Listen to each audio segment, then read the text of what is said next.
अस्सलाम वालेकुम students, welcome back to my YouTube channel inside learning. आज का हमारा टॉपिक है सिस ट्रांस आइसोमेरिज्म या हम इसको जियोमेट्रिक आइसोमेरिज्म भी कह सकते हैं।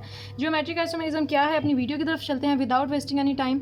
The compounds which possesses the same structure formula but different with respect to the position of identical group in space called cis trans isomers and the phenomena called as cis trans और geometric isomerism। cis trans या geometric isomerism क्या है? कोई भी ऐसा compound जो क्या करे, सेम स्ट्रक्चर फार्मूला, उसके स्ट्रक्चर के अंदर उतने ही कार्बन हो, उतने ही हाइड्रोजन हो, स्ट्रक्चर उसका क्या हो, बिल्कुल सेम, दो कार्बन, दो कंपाउंड्स का, लेकिन वो डिफरेंट कहाँ से हो, with respect to the position of identical groups. लेकिन उसके अंदर जो ग्रुप्स लगे हुए हैं, जैसे अगर किसी के अंदर मिथेन ग्रुप लगा है तो उसकी पोजीशन डिफरेंट हो, सिर्फ पोजीशन की बेस पे स्ट्रक्चर, हालांकि स्ट्रक्चर उन दोनों का सेम है, स्ट्रक्चर फॉर्मूला सेम है, लेकिन जो ऊपर और नीचे उनके साथ ग्रुप्स अटैच है मेन स्ट्रक्चर के साथ, मेन चेन के साथ, उनकी पोजीशन चेंज हो तो हम उसको क्या कहते हैं, जियोमेट्रिक आइसोमेरिज्म। आगे मैं आपको एग्जांपल से समझाऊंगी तो आपको इससे बेहतर तौर पर समझ आ जाएगा। The carbon atom joined by a single bond are capable of free rotation about it. जो कार्बन एटम सिंगल बॉन्ड से अटैच होते हैं, जिनको हम सैचुरेटेड हाइड्रोकार्बन्स भी कहते हैं, वो रोटेशन कर सकते हैं क्योंकि उनके अंदर क्या प्रेजेंट है, सिर्फ सिंगल बॉन्ड प्रेजेंट है कार्बन कार्बन के दरमियान। However when two carbon atoms are joined by double bond they can not rotate freely. जब दो कार्बन एटम डबल बॉन्ड से एक दूसरे साथ अटैच हो तो वो रोटेट नहीं कर सकते फ्रीली। इसकी रीज़न क्या है, ये भी हम नीचे, मैं आपको जो हाईलाइट हुआ है मार्कर में, मैं आपको इसमें यही बताने वाली हूँ कि जिन कार्बन बॉन्ड्स के दरमियान, फॉर एग्जांपल ये कार्बन है, ये दूसरा कार्बन है, इन दोनों के दरमियान अगर तो हुआ सिंगल बॉन्ड तो ये इजीली रोटेट कर सकते हैं। जब रोटेट करेंगे तो इनके ऊपर स्ट्रक्चर्स जो है, रोटेशन की यहाँ बात इसलिए हो रही है क्योंकि जो इनके ऊपर वाले और नीचे वाले जो स्ट्रक्चर है, लाइक अगर यहाँ हाइड्रोजन अटैच है, CH3 अटैच है, तो वो भी रोटेट करेगा और स्ट्रक्चर ओवरऑल चेंज हो जाएगा, पोजीशन चेंज हो जाएगी। अगर यहाँ पर डबल बॉन्ड हो तो क्या होगी, इनकी रोटेशन पॉसिबल नहीं है। क्यों नहीं पॉसिबल, फ्रीली रोटेशन पॉसिबल नहीं है, क्यों पॉसिबल नहीं है, वो उसकी रीज़न ये लिखी हुई है नीचे। As a result the relative position of the various group attach to these carbon atom get fixed and give rise to the cis trans isomers. For because क्या रीज़न है कि इनके अंदर फ्री रोटेशन नहीं होती डबल बॉन्ड वाले में, because double bonds contain pi orbitals, they are not free to rotate. उनके अंदर पाई ऑर्बिटल्स हैं और वो फ्री टू रोटेट नहीं है। Because of the electrons overlap both above and below of the plane of atoms, क्योंकि इन दोनों के अंदर क्या होता है, जो इलेक्ट्रॉन्स हैं उन्होंने ओवरलैप किया हुआ है। इनकी जो कार्बन है, आपको पता है कार्बन का अगर मैं एटम बनाऊँ तो ये इनके ऑर्बिटल हैं, तो इन दोनों के ऑर्बिटल्स के जो ऑर्बिटल्स हैं, लास्ट वाले जो इलेक्ट्रॉन्स हैं, इसके भी लास्ट, इसके लास्ट वाले इलेक्ट्रॉन्स और इस वाले के भी लास्ट वाले, इन्होंने आपस में क्या एक दूसरे के साथ ओवरलैप किया हुआ है। इनके इलेक्ट्रॉन्स का ओवरलैप, ये इलेक्ट्रॉन्स उनके आउटरमोस्ट शेल में प्रेजेंट है, इन इलेक्ट्रॉन्स का ओवरलैप करने की वजह से पाई बॉन्ड ऑर्बिटल्स ये कहलाते हैं, और इसी वजह से जो डबल बॉन्ड वाले कंपाउंड्स हैं वो रोटेट फ्रीली नहीं कर पाते। The necessary and sufficient condition for a compound to exhibit geometric isomerism. अच्छा, वो क्या कंडीशन है अगर वो किसी कंपाउंड में हो तो वो जियोमेट्रिक आइसोमेरिज्म शो करता है। Is that the two groups attach to the same carbon must be different. जो दो ग्रुप्स अटैच हैं, जाहिर है मैं आपको एग्जांपल से बताती हूँ, जैसे अगर यहाँ पे ये वाला एक कंपाउंड है, ये वाला, अब स्ट्रक्चरली ये सेम है, इसमें भी CH3 दो हैं, इसमें भी CH3 दो हैं, इसमें भी H हाइड्रोजन दो हैं, इसमें भी हाइड्रोजन दो हैं, कार्बन कार्बन का डबल बॉन्ड है, लेकिन अगर यहाँ पे हाइड्रोजन हो, यहाँ पे भी हाइड्रोजन हो, तो हमें पता ही नहीं चलेगा कि पोजीशन चेंज हो रही है, फ़र्क ही नहीं पता चलेगा और उसकी एक्टिविटी पे भी कोई फ़र्क नहीं पड़ेगा। तो इसलिए क्या ज़रूरी है, नेसेसरी क्या चीज़ है, सबसे ज़्यादा ज़रूरी क्या है, टू ग्रुप्स जो कार्बन के साथ अटैच हैं वो क्या हों, मस्ट बी डिफरेंट। एक हाइड्रोजन है तो दूसरा क्या, मीथेन। अब यहाँ पे एग्जांपल डिस्कस कर लेते हैं। Two butene can exist in the form of cis and trans isomers. अब 2-ब्यूटीन क्या है जी, ब्यूटीन आपको पता है एक ऐसा ब्यूटेन की वो एल्कीन वाली फॉर्म, उसके अंदर डबल बॉन्ड प्रेजेंट होगा और कितने कार्बन होंगे, 4। अब इसके अंदर आपको दो फॉर्म्स नजर आ रही हैं, एक आ रही है सिस के अंदर क्या है, दोनों CH3 कहाँ लगे हुए हैं, कार्बन के ऊपर वाली साइड पे और दोनों हाइड्रोजन नीचे। और ट्रांस वाली फॉर्म क्या है, एक जो CH3 है वो ऊपर ही रह गया, उसकी जगह दूसरा जो था CH3 वो कहाँ आ गया, नीचे। मतलब ऐसे अब पोजीशन होंगी, इन्होंने अपनी जगह चेंज कर ली, हाइड्रोजन ऊपर आ गया और CH3 नीचे।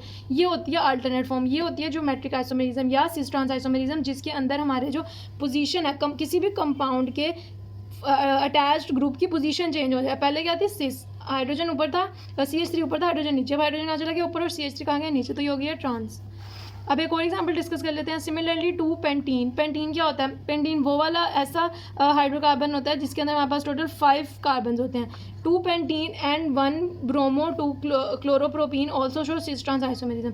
सबसे पहले इसकी बात कर लेते हैं। यहाँ पे क्या है, इस कार्बन के साथ ऊपर मीथेन है, यहाँ पे क्या है, प्रोपेन, मीथेन प्रोपेन, और पूरा ये क्या है, पेंटीन, क्योंकि ये इसके अंदर टोटल 5 कार्बन हैं और ये अल्कीन का ग्रुप है क्योंकि इसके अंदर डबल बॉन्ड प्रेजेंट है। अब स्ट्रक्चर दोनों के सेम है, फ़र्क कहाँ पे आ रहा है, पोजीशन में, position of word the attached groups. अब यहाँ पे ये ऊपर लगा हुआ था ना, अब इस वाले केस में देखें, ये वाला ग्रुप उठ के नीचे आ गया और हाइड्रोजन कहाँ चला गया, ऊपर। इसका मतलब ये वाले एज इट इज़ रहे हैं, इन्होंने अपनी पोजीशन बदल लिया।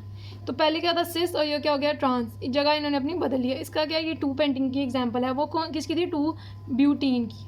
तो इसका मतलब वो आइसोमेरिज्म सिस ट्रांस आइसोमेरिज्म क्या है, जिसके अंदर अटैच्ड ग्रुप्स कार्बन के साथ अपनी क्या करें, पोजीशन को चेंज कर लें, तो वो हमारे पास कहलाता है सिस ट्रांस आइसोमेरिज्म। और इसकी एग्जाम्पल हमने 2-पेंटीन और 2-ब्यूटीन को डिस्कस किया। और ये डबल बॉन्ड की वजह से रोटेशन जो होती है वो नहीं होती किन के अंदर, अल्कीन्स के अंदर। अल्केन में डबल रोटेशन बहुत आसान है क्योंकि उनके अंदर पाई ऑर्बिटल्स नहीं प्रेजेंट, उनके अंदर जो इलेक्ट्रॉन्स हैं वो एक दूसरे से ओवरलैप नहीं हुए होते और वो फ्रीली एक दूसरे के साथ रोटेट कर सकते हैं। नेक्स्ट एक और एग्जांपल है सिस ट्रांस 1-ब्रोमो-2-क्लोरोप्रोपीन की। अब इसके अंदर आप देख सकते हैं कि ब्रोमो ऊपर लगा हुआ है, एक जगह पे क्लोरीन लगा है, ब्रोमो क्लोरीन, एक तरफ हाइड्रोजन है, एक तरफ हमारे पास मीथेन है। अब सिमिलरली ब्रोमीन हाइड्रोजन अपनी अपनी जगह पर हैं, लेकिन जो था मीथेन और क्लोरीन उन्होंने आपस में क्या किया, अपनी अपनी जगह स्विच कर लिया। मतलब उनका स्ट्रक्चर फार्मूला ओवरऑल सेम है, लेकिन फ़र्क कहाँ पे आ रहा है, उन ग्रुप्स का जो कि मेन कार्बन के साथ अटैच है वो अपनी जगह जो है वो बदल रहे हैं। तो ये हमारे पास एक और एग्जाम्पल हो गई है किसकी, सिस ट्रांस आइसोमेरिज्म की। तो ये हमने 3 एग्जांपल्स पढ़ लिए हैं, सिस ट्रांस आइसोमेरिज्म या जियोमेट्रिक आइसोमेरिज्म भी हम इसको कह सकते हैं। In the cis form the similar groups, cis form के अंदर similar groups lie on the same side of the double bond, whereas in the trans form the similar groups lie on the opposite side of the double bond. अच्छा, that's very interesting.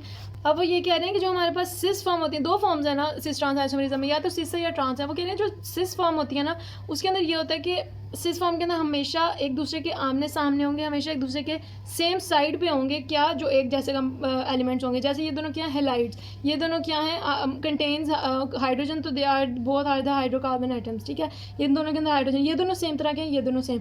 तो सिस के अंदर क्या होता है, जो same atoms होते हैं वो एक दूसरे के साइड बाय साइड होते हैं, और ट्रांस में क्या होता है, वो एक दूसरे के ऑपोजिट चले जाते हैं। Similar groups lie on the opposite side of the double bond. अगर पीछे वाले एग्जाम्पल्स में भी हम देखें तो इसी तरह है। सिस के अंदर दोनों ये CH3 HH दोनों सेम साइड पे हैं। ट्रांस में क्या हो गया, HH एक दूसरे के क्या हो जाते हैं, डबल बॉन्ड के ऑपोजिट चले जाते हैं। इसमें भी ऐसी है, ये दोनों सेम है, ये दोनों सेम है, सेम साइड पे हैं सिस वाली फॉर्म में। ट्रांस वाली फॉर्म में क्या होगा, एक दूसरे के डबल बॉन्ड के ऑपोजिट चले गए हैं।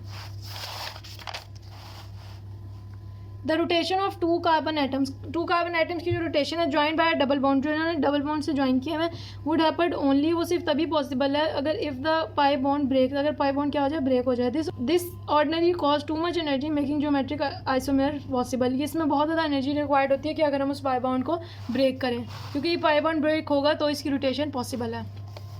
तो एक क्विक ओवरव्यू कर लेते हैं कि आज की वीडियो में हमने क्या क्या पढ़ा। आज हमने पढ़ा कि सिस ट्रांस आइसोमेरिज्म क्या है, जियोमेट्रिक आइसोमेरिज्म क्या होती है, उसकी डेफिनेशन पढ़ी है। और फिर हमने पढ़ा कि किस किस में रोटेशन हो सकती है, किन एटम्स में होती है। अल्केन्स में रोटेशन हो सकती है, अल्कीन्स और अल्काइन्स में रोटेशन पॉसिबल नहीं है। वो क्यों पॉसिबल नहीं है, ये बड़ा इंपॉर्टेंट शॉर्ट क्वेश्चन है, क्योंकि उनमें पाई ऑर्बिटल्स प्रेजेंट हैं, उनमें जो इलेक्ट्रॉन्स हैं वो एक दूसरे से ओवरलैप हुए होते हैं। उसके बाद हमने कुछ 3 एग्जांपल्स पढ़ी हैं सिस ट्रांस आइसोमेरिज्म की, जिसमें हमने 2-ब्यूटीन, 2-पेंटीन, फिर हमने 1-ब्रोमो-2-क्लोरोप्रोपेन के बारे में पढ़ा। फिर हमने पढ़ा कि सिस फॉर्म के अंदर जो सेम होते हैं एटम्स वो एक दूसरे के साथ साथ होते हैं, अगर वो ट्रांसफॉर्म हो तो उसके ऑपोजिट चले जाते हैं। फिर हमने पढ़ा कि अगर पाई बॉन्ड ब्रेक हो जाए तो अल्कीन्स की अल्काइन्स की जो रोटेशन है वो पॉसिबल है। तो ये थी मेरी आज की वीडियो। आई होप आपको मेरी वीडियो अच्छी लगी है। अगर आप इस तरह की वीडियो देखना चाहते हैं तो मेरे चैनल को ज़रूर सब्सक्राइब करें और अपने फ्रेंड्स को भी मेरा चैनल ज़रूर रिकमेंड करें, और मुझे कमेंट सेक्शन में ये ज़रूर बताया करें कि अगर कोई गलती या कोताही रह गई है ताकि मैं उसको करेक्ट करूँ। Thank you.